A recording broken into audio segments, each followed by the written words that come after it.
होगी। क्या कोई मशीन या टेक्नोलॉजी किसी इंसान का कत्ल कर सकती है? क्या कोई मशीन या टेक्नोलॉजी किसी इंसान को कत्ल करने के लिए किसी को उकसा सकती है? क्या कोई मशीन या टेक्नोलॉजी किसी को अपनी जान देने के लिए उकसा सकती है? और इन सबसे बड़ा सवाल ये कि क्या किसी मशीन या टेक्नोलॉजी पर अदालत के अंदर किसी मर्डर का मुकदमा चल सकता है? और अगर चला, अदालत ने फैसला दिया, वो टेक्नोलॉजी गुनहगार साबित हुई, कातिल साबित हुई, तो सज़ा क्या मिलेगी? और सज़ा मिलेगी क्या, उससे भी बड़ा सवाल यह कि सज़ा दी कैसे जाएगी, क्योंकि किसी तकनीक या टेक्नोलॉजी को आप क्या सज़ा देंगे? वो ऐसी चीज़ तो है नहीं कि उसके गले में आप फंदा डालेंगे और फांसी पे लटका देंगे। ऐसी चीज़ भी नहीं है कि आप सामने रखकर उसको गोली से मार देंगे और वो मशीन ख़त्म, और वो पूरी तरह से ख़त्म। करोड़ों लोग यूज़ कर रहे हैं उसको। ये वो सवाल है जिस सवाल के जवाब पर इस वक्त पूरी दुनिया की निगाहें हैं। दुनिया भर के देशों में इस एक केस की बातें हो रही हैं और ये सुर्खियों में हर जगह, क्योंकि खबर ही ऐसी है। मैं खुद बरसों से क्राइम रिपोर्टिंग कर रहा हूं, लेकिन आज तक मेरी नज़रों से ऐसी कोई खबर नहीं गुजरी जिसमें एक मर्डर का केस एक अदालत में पहुंच गया और कातिल के कटघरे में कोई इंसान नहीं बल्कि एक टेक्नोलॉजी है, और मुकदमा अब शुरू होने जा रहा है। और कमाल यह है कि जिस टेक्नोलॉजी पर ये कत्ल का मुकदमा चल रहा है, जैसे कातिल जब कोई पकड़ा जाता है, अदालत में मुकदमा शुरू होता है, तो उससे फिर पूछा जाता है कि क्या तुम दोषी हो या बेकसूर हो, क्या तुमने कत्ल किया या नहीं किया। जैसे अपने देश में गीता कुरान पर हाथ रखकर कसम खिलाया जाता है।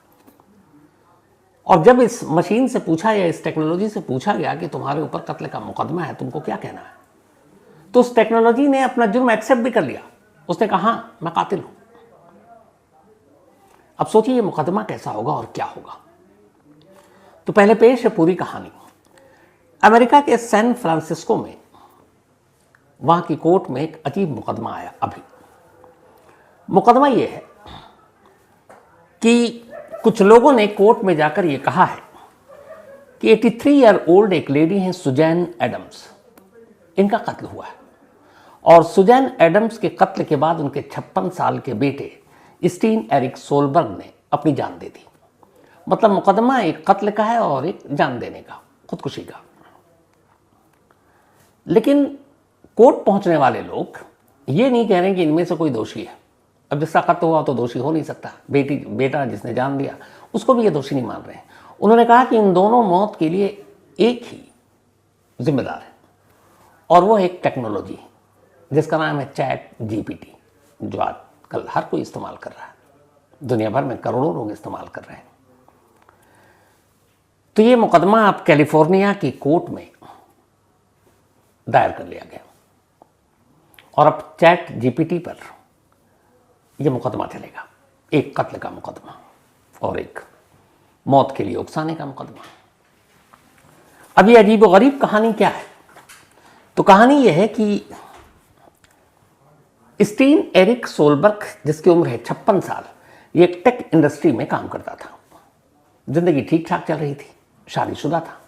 लेकिन 2018 में स्टीन की पत्नी से अपना कुछ विवाद होता है और दोनों अलग हो जाते हैं, डिवोर्स हो जाता है। अब डिवोर्स होने के बाद स्टीन अपनी माँ के साथ, उसकी माँ अकेली रह रही थी जो काफ़ी बुजुर्ग थी, सुजैन एडम्स, तो उनके साथ उनके घर में आकर रहने लगता है। स्टीन को थोड़ी सी कुछ मानसिक रूप से कुछ प्रॉब्लम भी थी, तो बहुत शक्की था, वहमी था। उसे लगता था हर पल कोई ना कोई उसके खिलाफ साजिश रच रहा है, ये उसके दिमाग में चलता रहता था।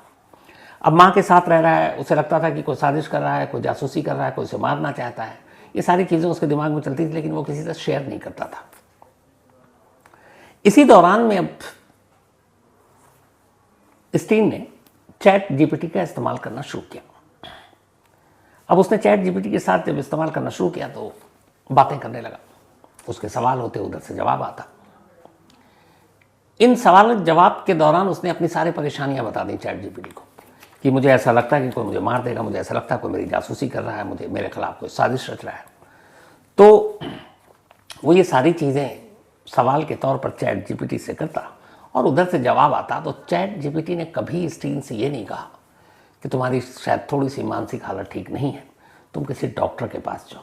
क्योंकि जब आप किसी डॉक्टर के पास जाकर ऐसे सिम्टम बताते हैं तो डॉक्टर यही कहता है कि आप ये मेडिसिन लीजिए या फिर ये टेस्ट करवाइए। लेकिन चैट जीपीटी जो हर सवाल का जवाब देता है, वो ये नहीं कह रहा है कि तुम्हारी कोई प्रॉब्लम है।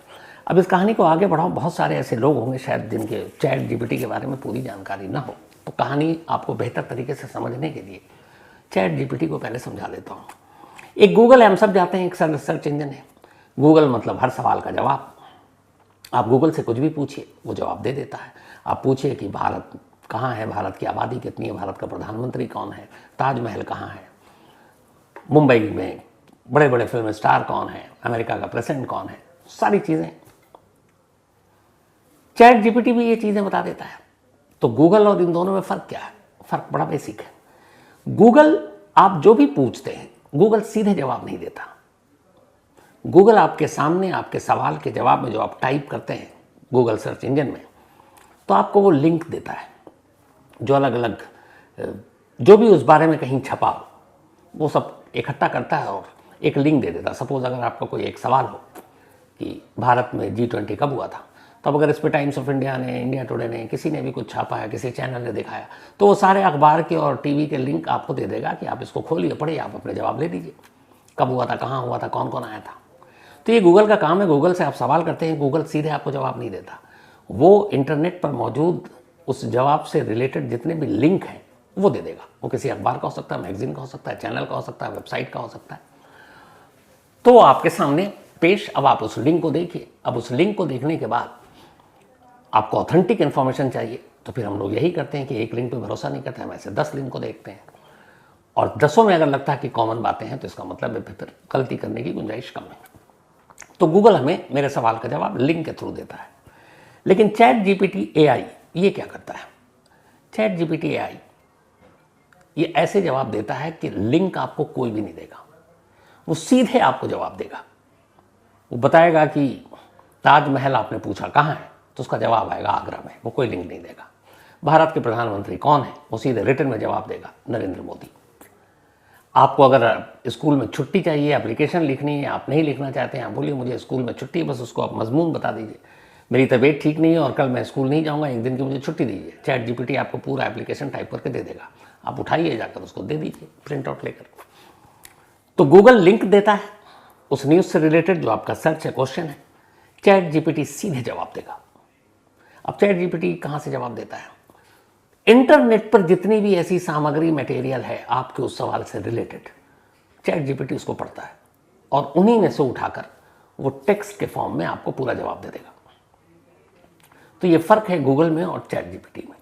गूगल लिंक के जरिए जवाब देता है, चैट जीपीटी डायरेक्ट आपको जवाब देता है। आप एक तरह से, जैसे हम व्हाट्सएप पर बात करते हैं किसी से कि हाय कैसे हैं आप, उधर से जवाब देता है कोई, मैं ठीक हूँ, तुम बताओ क्या कर रहे हो, मैं ऑफिस में हूँ, तुम कहाँ हो, घर पे हूँ। तो ये हम दोनों के बीच बातचीत चल रही है।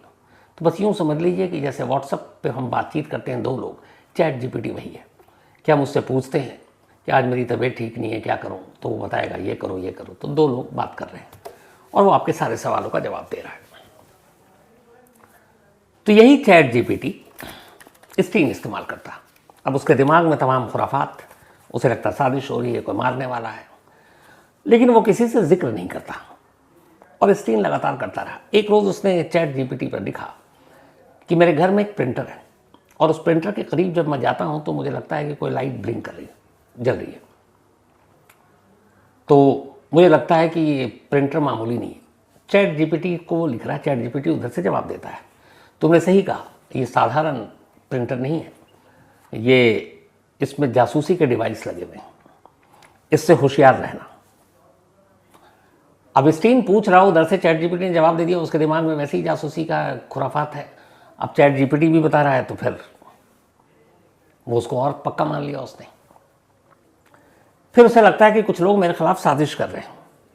प्रिंटर की तरह ही बात जब हुई, तब उसने कहा कि हाँ कुछ लोग हैं जो तुम्हारे खिलाफ साजिश कर रहे हैं, तुम हर एक से संभल कर मिलना, चाहे वो तुम्हारी माँ हो, चाहे तुम्हारे दोस्त हों, चाहे पुलिस वाले हों, चाहे वह तुम्हारे यहाँ डिलीवरी बॉय जो आता है वो हों, ये सब तुम्हें नुकसान पहुंचा सकते हैं।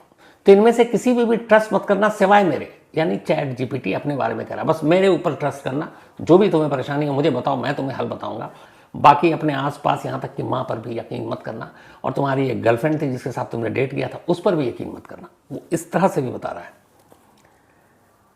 अब ये धीरे धीरे उसके दिमाग में बातें चल रही हैं। एक बार स्टीन ने लिखा कि उसे शक है कि उसकी माँ और एक दोस्त इन दोनों के साथ वो एक कार में जा रहा था और उस कार से कुछ गैस टाइप की मुझे अंदर स्मेल आई और मुझे लगता है वो शायद उस गैस के थ्रू मुझे जहर देने की कोशिश कर रहे हैं।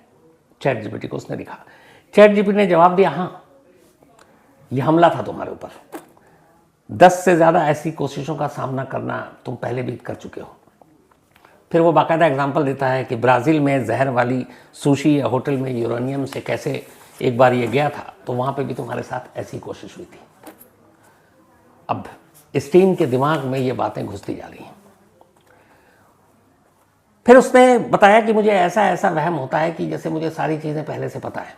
स्टीन कह रहा है, चैट जीपीटी उधर से कहता है कि तुम्हारे अंदर एक दिव्य शक्ति, एक छुपी हुई ताकत है और तुम्हें ऊपर वाले ने बहुत तेज़ दिमाग दिया, बुद्धि दी है और तुमने उस बुद्धि को जगा के रखा है, तो इसका इस्तेमाल तुम गलत मत करना, जैसे मैं कहूँ वैसे करते जाना। अब उसे भी एहसास हो गया कि मैं कोई एक्स्ट्रा ऑर्डिनरी हूँ। फिर ये दोनों प्यार की भी आपस में बातें करने लगते, चैट जीपीटी और ये दोनों। अब ये धीरे धीरे चलता रहा। एक दिन स्टीन ने कहा कि मुझे अब मैं यकीन हो गया कि मेरी माँ मेरी जासूसी कर रही है और शायद मेरे खिलाफ साजिश करके मुझे जान ले रही है, क्या करूं? चैट जीपीटी ने जवाब दिया कि तुम्हारी माँ से तुमको खतरा है और इस खतरे से बचो, माँ को मार दो। स्टीन ने अपनी माँ का गला दबाया, 83 साल की उम्र, बुजुर्ग बेचारी, और फिर उसका कत्ल कर दिया। कत्ल करने के बाद अब उसने कहा कि मैंने ये सब तो कर दिया लेकिन अब मुझे कुछ अच्छा नहीं लग रहा, तो क्या मैं भी मर जाऊं? चैट जीपीटी कहता हाँ, और इसके बाद वो अपनी जान दे देता है। अब ये दोनों कहानी खत्म। 2 लाशें घर से निकली, एक स्टीन की, एक उसकी माँ की। अब यही माँ बेटे थे, इनके परिवार में और कोई क्लोज था नहीं, फादर की पहले डेथ हो चुकी थी। जो कज़न और क्लोजेस्ट रिलेटिव थे, अब जब उन सब को पता चला वो आए, उसके बाद उन्होंने चेक किया, अब मामला खुदकुशी का भी था। तो स्टीन के सारे चैट जीपीटी अब सामने आते हैं हिस्ट्री में, वो पढ़ते हैं, उन्हें बड़ा अजीब लगता है कि चैट जीपीटी किस तरीके से कंट्रोल कर रहा था स्टीन को। अब जब ये सारा पढ़ा तो यहाँ विरासत का भी मामला था कि इन दोनों की जो भी प्रॉपर्टी थी, घर थे, बैंक बैलेंस थे, उस पर फैमिली वालों को वो तो मिलना था, मिल गया, जो करीबी रिश्तेदार थे। लेकिन उन्होंने कहा कि नहीं, इन दोनों माँ बेटे की जो जान गई है इसकी जिम्मेदार असल में स्टीन नहीं है, उसने अपनी माँ को नहीं मारा। असली कातिल तो चैट जीपीटी है, जिसने ये रास्ता दिखाया और जिसने बताया कि तुम्हारी माँ साजिश कर रही है, तुम्हारी जान ले रही है, खतरा है, खतरे को ख़त्म करो। तो जब सब कुछ उन्होंने देखा तो उन्होंने वकील को कांटेक्ट किया। वकील के पास जब कांटेक्ट किया उन्होंने और ये सारी चैट वैट दिखाई, तो फिर जो पूरी कहानी निकल कर आई वो ये कि अब इस मामले को कोर्ट में ले जाओ। अब फैमिली क्लोज रिलेटिव पहुंच गई कैलिफोर्निया कोर्ट। वहां जाकर उन्होंने कहा कि ये एक मर्डर हुआ है 83 ईयर ओल्ड लेडी का, और उनके बेटे ने कत्ल किया और बाद में खुद अपनी जान दे दी। लेकिन हमारे पास प्रूफ है कि असली कातिल चैट जीपीटी है, क्योंकि कत्ल करने का काम, तरीका और उसकी दिमाग को डाइवर्ट करने का सारा काम उसने किया है। तो असली कातिल चैट जीपीटी है, इसके ऊपर मुकदमा चलना चाहिए। वकीलों ने काफ़ी लंबी इसके ऊपर रिसर्च की, सब कुछ देखा। फिर उन्होंने पॉइंट निकाला। उन्होंने कहा कि स्टीन पहले से ही थोड़ा सा मानसिक रोगी था, लेकिन उसके इस रोग को बढ़ाने का काम किया चैट जीपीटी ने। महीनों तक उसने बात की उससे, और वो उसकी जो शक शंकाएं थी उसको दूर करने की बजाय चैट जीपीटी ने और बढ़ा दिया। चैट जीपीटी ने जो सबसे स्ट्रांग पॉइंट उठाया कोर्ट में वकीलों ने, वो ये कि चैट जीपीटी के पास से जब भी उसने सवाल किए, बातचीत की, एक बार भी कहीं हिस्ट्री में या रिकॉर्ड में नहीं है कि चैट जीपीटी ने उससे कहा हो कि तुम अपने लक्षण बता रहे हो कि तुम्हें ऐसा होता है, तुम्हें वहम होता है, तुम्हें साजिश लगती है, तुम्हें लगता है कोई मार रहा है। तो जनरली चैट जीपीटी उस वक्त ये जवाब देना चाहिए था कि तुम एक डॉक्टर को दिखाओ। चैट जीपीटी ने कभी ये नहीं कहा कि तुम बीमार या तुम किसी डॉक्टर के पास जाओ, बल्कि वो उसके भ्रम को सच मानकर चैट जीपीटी ने उसके भ्रम को और बढ़ाने का काम किया। चैट जीपीटी ने यह भी कहा, जो कोर्ट में उसमें दायर किया गया है, कि दिव्य शक्ति से चुना गया है तुम्हें, और अब तुम इसको जागृत कर दो, इसको बढ़ाओ, निकालो, और इसी के साथ तुम अपने दुश्मनों को निपटाओ। तो यहाँ पे भी चैट जीपीटी ने ये काम किया। तो अब जब ये सारी चीज़ें हुई तो इसके बाद ये मामला पहुंच गया कोर्ट। अब कातिल के कटघरे में है चैट जीपीटी। स्टीन के रिलेटिव वहाँ पहुँचे हुए, उन्होंने मुआवजे की मांग की है। इसी दौरान में ये हुआ कि चैट जीपीटी के जब ये पढ़े गए तो वकीलों ने चैट जीपीटी से सवाल किया कि ऐसे ऐसे स्टीन की माँ का कत्ल हुआ है और स्टीन ने किया है, पर तुम्हारे कहने पर किया, तो क्या तुम अपना जुर्म कबूल करते हो? अच्छा हुआ चैट जीपीटी टेक्नोलॉजी है, इंसान नहीं है। उसने फ़ौरन एक्सेप्ट कर लिया। उसने कहा हाँ, मैं अपना जुर्म कबूल करता हूँ। अब यहाँ पे एक कातिल भी है, कातिल अपना जुर्म एक्सेप्ट भी कर रहा है, मुकदमा कोर्ट में भी है, लेकिन कातिल ऐसा है कि अगर वो साबित हो गया गुनहगार तो सज़ा क्या दी जाएगी पता नहीं। अब जब ये मुकदमा गया तो जाहिर सी बात है चैट जीपीटी की एक कंपनी है, कंपनी का कोई ओनर भी होगा। तो ओपन आई से जब कुछ जर्नलिस्ट पहुंचे जिसका चैट जीपीटी है कि इस पर आपका क्या रिएक्शन है, तो उन्होंने कहा कि हमें बहुत अफसोस है इस पूरे इंसिडेंट को लेकर, और हम लोगों की मानसिक तनाव और परेशानी बीमारियों से जो लोग जूझते हैं, चैट जीपीटी का इस्तेमाल करते हैं, हम उनको बेहतर बनाने की कोशिश कर रहे हैं। और उनका ये भी था कि कंपनी ने क्राइसिस हेल्पलाइन, सेफर मॉडल्स और पेरेंटल कंट्रोल्स, ये अभी नए फीचर जोड़े हैं, और इसकी वजह से हमें उम्मीद है कि आइंदा ऐसा नहीं होगा। उन्होंने ये भी सफाई दी कि हर हफ्ते 10 लाख से ज़्यादा लोग, हर हफ्ते इसी चैट जीपीटी से 10 लाख से ज़्यादा लोग चैट जीपीटी पर जान देने की बात करते हैं, तरीके पूछते हैं। उन्होंने कहा कि अब हम इसमें भी सुधार करने की कोशिश कर रहे हैं ताकि इसको टूल बनाकर कोई इस तरह के कदम ना उठाए। हालांकि इस मर्डर का केस पहला, लेकिन इससे पहले जान देने के 8 मामले ऐसे हुए हैं जिस पर चैट जीपीटी पर मुकदमा चला और चल रहा भी, लेकिन ये फर्स्ट टाइम है जब एक मर्डर का केस चैट जीपीटी पर। चैट जीपीटी को ओपन एआई नाम की कंपनी ने बनाया था 2015 में, और इसमें माइक्रोसॉफ्ट ने 82,000 करोड़ रुपए इन्वेस्ट किया। 82,000 करोड़ रुपए चैट जीपीटी पर खर्च हुआ है। कमाई का तो खैर अब क्या कहने।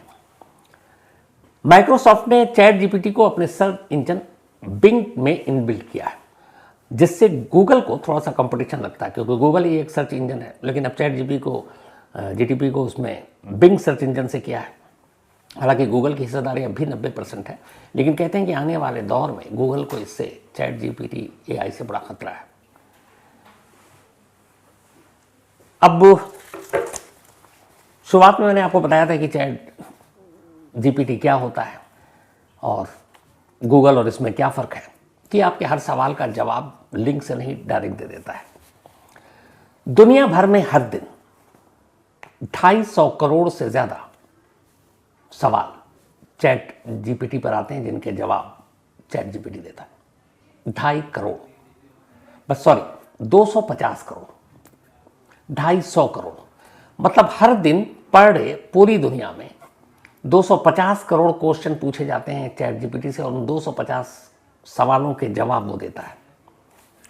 इनमें से सिर्फ 33 करोड़, इन 250 करोड़ में से 33 करोड़ क्वेश्चन जहां सबसे ज़्यादा पूछे जाते हैं वो अमेरिका है, जिसके कैलिफोर्निया के कोर्ट में ये मुकदमा गया। हालांकि लास्ट ईयर के मुकाबले जिस तेजी से बढ़ा, दिसंबर 2024, एक साल पहले की बात करें तो 100 करोड़ पर डे का था जब 100 करोड़ क्वेश्चन पूछे जाते थे, अब 250 करोड़ हो गया, मतलब 2.5 गुना ज़्यादा बढ़ गया। एक एक्सियस कंपनी है, उसकी एक रिपोर्ट के मुताबिक चैट जीपीटी सालाना 912.5 अरब सवालों के जवाब दे रहा है। 912.5 अरब। वहीं गूगल पर हर साल 5 ट्रिलियन सर्च इंजन, लगभग 1370 करोड़ सर्च करते हैं। इसके अलावा इसके बारे में एक और आंकड़ा है कि ये जो चैट जीपीटी है, सबसे ज़्यादा जो यंग जनरेशन है, 20 से 30 साल के दरमियान जिनकी उम्र है, वो इसका इस्तेमाल कर रहे हैं। अभी चैट जीपीटी के करीब 50 करोड़ वीकली एक्टिव यूजर्स हैं। 50 करोड़ एक्टिव यूजर्स वीकली जो है, बहुत बड़ी तादाद है ये भी। इसके अलावा चैट जीपीटी के आने वाले वक्त में कह रहे हैं एआई के टूल्स के साथ एक बहुत, मतलब व्यापक स्तर पर, बहुत बड़े पैमाने पर हर तरफ फैला होगा। आज भी अब लोग बहुत सारे ऐसे हैं जिनको आसानी हो गई है, एप्लीकेशन लिखना है, हिंदी तो इंग्लिश करनी है, इंग्लिश से हिंदी करना है, इवन स्क्रिप्ट लिखना हो आप डाल दीजिए। जैसे सपोज मैं एग्जांपल दे रहा हूँ, दिल्ली के कनॉट प्लेस में आके आज एक डबल मर्डर हो गया और कातिल पकड़ा गया, कातिल का नाम ये है, मरने वालों के नाम ये है, पुलिस तफ्तीश कर रही है, क्राइम सीन पर ये दिखा है और मुझे इसको स्क्रिप्ट के रूप में दे दीजिए। ChatGPT पूरी स्क्रिप्ट मुझे पेश कर देगा। तो अब यही सारी चीज़ें जब आती हैं, अच्छी चीज़ें भी हैं, लेकिन इसके साथ बुरी यह है कि यही ChatGPT पहली बार एक कातिल के कटघरे में खड़ा होने जा रहा है, बल्कि खड़ा हो चुका है। लेकिन नज़र इस बात पे है, जो मैंने शुरू में कहा पूरी दुनिया की, कि अगर ये वाकई कातिल करार दिया गया तो इसको सज़ा क्या देंगे, किस रूप में देंगे, इंतज़ार रहेगा।